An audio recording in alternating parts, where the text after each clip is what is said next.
Hey guys, welcome to this new installment that I'm going to have. Basically, it's going to be like a mailbag where I'm going to tweet and YouTube's comments react to your guys' hot takes. So if you have anything, follow me on Twitter, leave a comment, and I'll get to all of them because I don't have that big of a following where I don't get to all of them. So if you want to be in them, here's your chance. So basically, I have like 10 or 11 takes, and I'm just going to go through, give my thoughts, agree, disagree. So the first one of the day comes from Donovan, and it says that Luka is a better player than Giannis. Now, personally, as a Dallas Mavericks fan, I would love for this to be true. I would love for Luka to be like the best player in the league because I think Giannis is the second best player in the league behind Kevin Durant. But I don't think this is true. Giannis is averaging more points on better efficiency from the free throw line, 3 point, and from the field just overall. Giannis is the significantly better defender, both on the perimeter and in the paint. Multiple defensive player of the years. I just don't think that Luka has it yet to be better than Giannis. I think Luka is still a top 7 player in the league right now, but I think Giannis is number 2.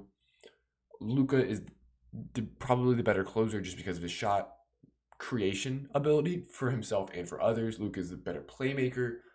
But overall, I think Giannis is the better player because of his defensive and his efficiency is just unreal.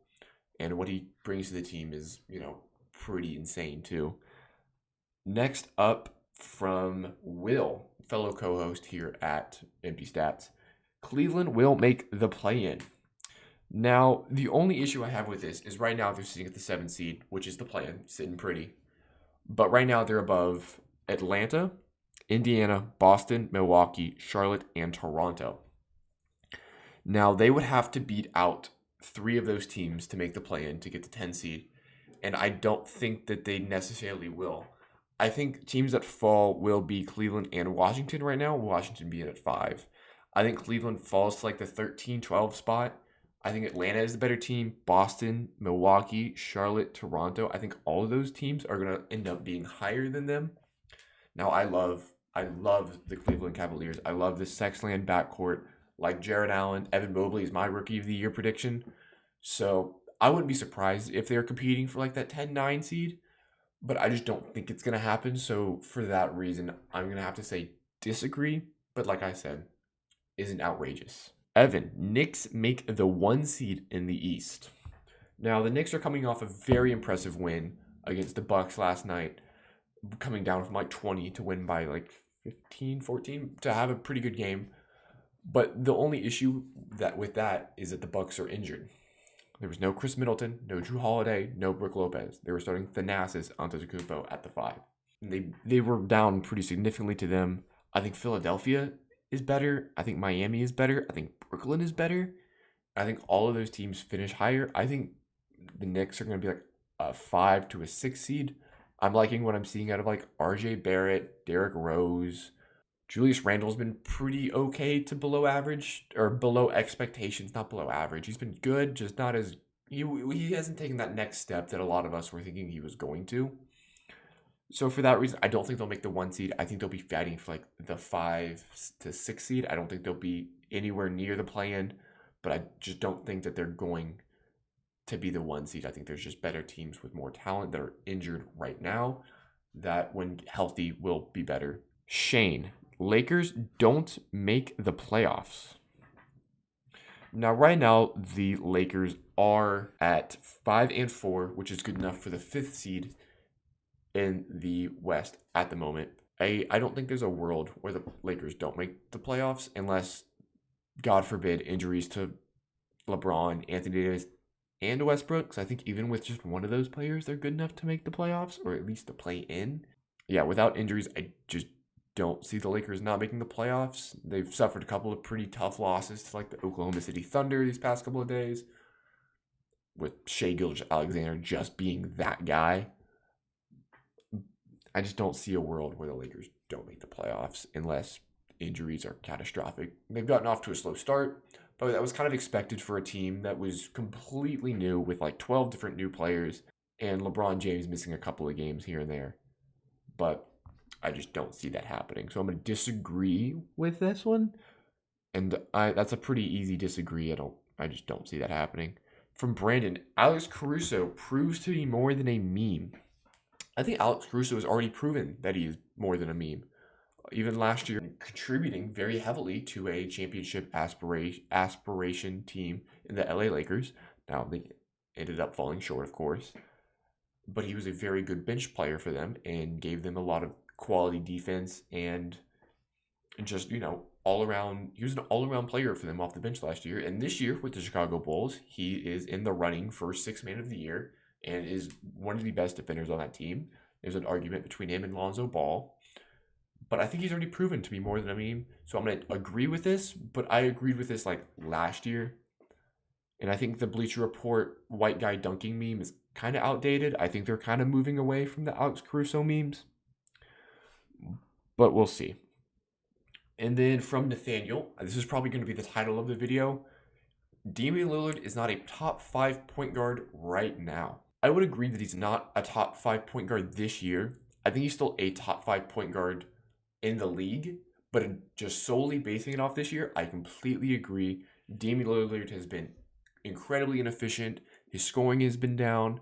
Last night, they pulled out a win against the Indiana Pacers, but last night, Anthony Simons and CJ McCollum were the closers that game, with Anthony Simons hitting big shots and CJ McCollum hitting big shots, simply because Damian Lillard just can't. And this hasn't been a big enough stretch to take him out of my top 5 point guards in the league, just because it's like 9 games, and we don't know if he's injured because he has come out and said that his core is still hurt from the Olympics. And then even if the turnaround from the Olympics was too short, where he's still like tired from playing significant minutes in the Olympics. Now, this season, I'm taking Steph Curry over him, DeJounte Murray, LaMelo Ball, Luka Doncic, John Morant. You can even say like Anthony Simons has been the better point guard on his own team. D'Angelo Russell, you could argue, has been better. Trae Young, you can argue, has been better. Fred VanVleet is arguable. There's just so many players, even James Harden, you can argue, that have been better than Damian Lillard. I still think Damian Lillard is a top 5 point guard in the league, but just off this year, no, he has not been top 5. He hasn't even probably been top 10 in the league, and as far as point guards. And I think he'll get back to that. I think that he's going to come back down to earth and be like, okay, I can average at least 25 on very good efficiency. And I think it's just a matter of time before that happens. I don't think this is going to be continuous and will happen forever. From Patrick, Curry has completely changed the game.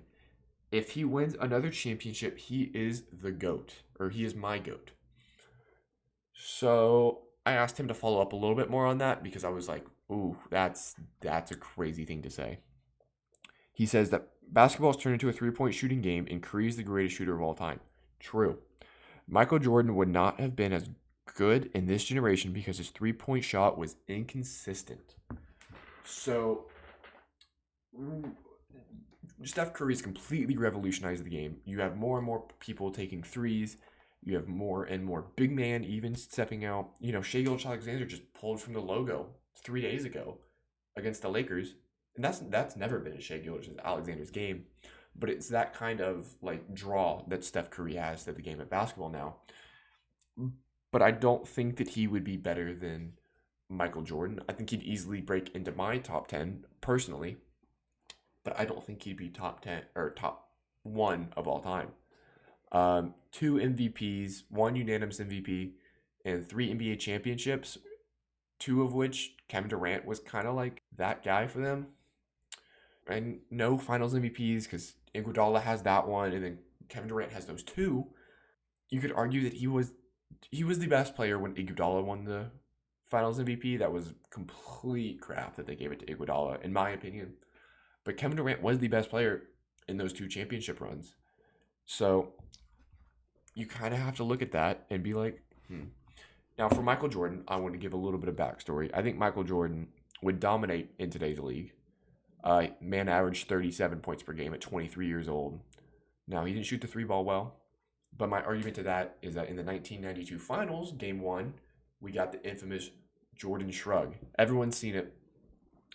And the story behind that is that Clyde Drexler was on the Trailblazers, who they were playing in the finals, and that the media was trying to give Clyde Drexler the MVP that year because Clyde Drexler was a significantly better three-point shooter than Jordan was.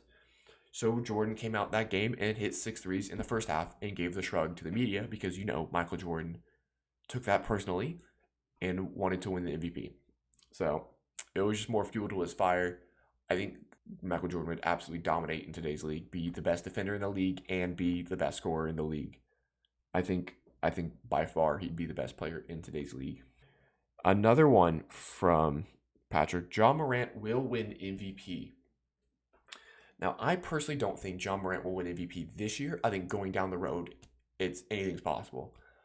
But I don't think he has the story behind his MVP, because every MVP has a narrative, and I don't think his team will be as good as necessary to win an MVP. Now, I know in 2016, Russell Westbrook won the MVP with a bad team, but that was heavily narrative based. Kevin Durant left in that offseason, and Russell Westbrook went on to average a triple-double, which hasn't been done since Oscar Robertson. I wasn't alive when Oscar Robertson was having a triple-double, and I know a lot of y'all weren't either. So that was something brand new for a lot of us to see. So just being able to do those two things, have that narrative, and have team success, or at least to have one huge one like Russell Westbrook did with the narrative. And, he just put up insane stats, so he deserved that MVP, don't get me wrong. But it was heavily narrative-based. Ja Morant doesn't have that narrative, and he'll have the stats, but he won't have the team success. And without the team success and without the narrative, you're just not going to be able to win an MVP award. I don't even think he'll finish top 5. He'll finish top 10 for sure, I think, at least if he keeps going at the pace that he's going right now. But I just don't see a world where his team's good enough and he has the narrative to help win him the MVP. And then the last one from Donovan: Anthony Davis is not a top 75 player of all time. So what this is referring to is the NBA 75 that dropped at the beginning of the season, where Anthony Davis was named a top 75 player of all time. Sure. Personally, I don't love that the NBA does this, because it's putting a whole lot of emphasis into having like the NBA ranked players. I don't, not a big fan of the association ranking players. It left out players like Dwight Howard, Vince Carter, Tracy McGrady, Klay Thompson. And I think for sure Dwight Howard is all time better than Anthony Davis is. And I think you could argue that Vince Carter is, because of his longevity and because of how good he was for how long he was good. So I think by the end of his career, he'll definitely be top 75. I'll put him in my top 50 if he continues on this trajectory by the time he retires. But I think right now, in this current day and age, mostly because of his failure of success in New Orleans, not being able to really do a whole lot there. Now, that wasn't really his fault. It was more management's fault. That's still like a knock on Anthony Davis's career, especially with the injuries that he sustained, and kind of the way that he got out wasn't super pretty. So I will agree that Anthony Davis is not top 75 right now, but going forward, I think he'll be top 75, and I'll put him in my top 50 by the time he retires, probably. And I lied. There was one more. Patrick says, I know I'm going to get flamed for this, but Kobe Bryant is not in my top 5 of all time. Now, like I said, ranking players is pretty meaningless. None of it really matters.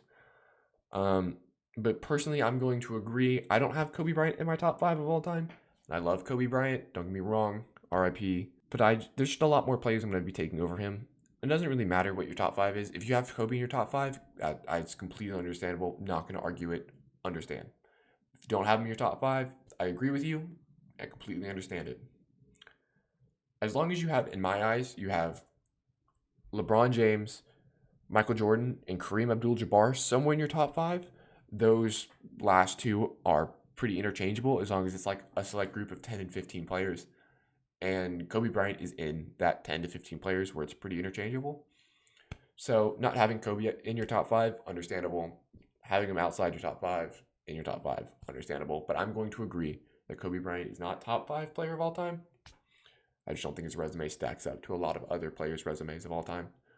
But yeah, that's been the first episode of the mailbag, or whatever the hell I'm going to call this.